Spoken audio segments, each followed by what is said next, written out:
ఇది BJP governor అయి ఉంటాడు వీడు. గవర్నర్ లైంగికంగా వేధించారు.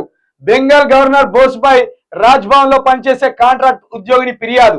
తీవ్రంగా ఖండిస్తూ రాజ్భవన్ ట్వీట్. నాపై మరో కుట్రకు తెరలేపారు. తదుపరి బుల్లెట్ల కోసం ఎదురు చూస్తున్నా, దయచేసి కాల్చండి. గవర్నర్ బోస్. ఆర్థిక మంత్రి చంద్రిమ.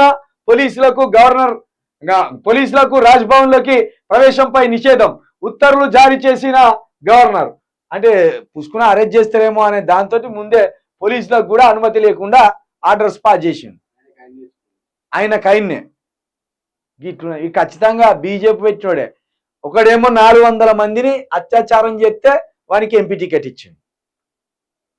ఇట్లున్నది బీజేపీ. అత్యాచారం చేసే వాళ్ళనే ఎంకరేజ్ చేస్తాను.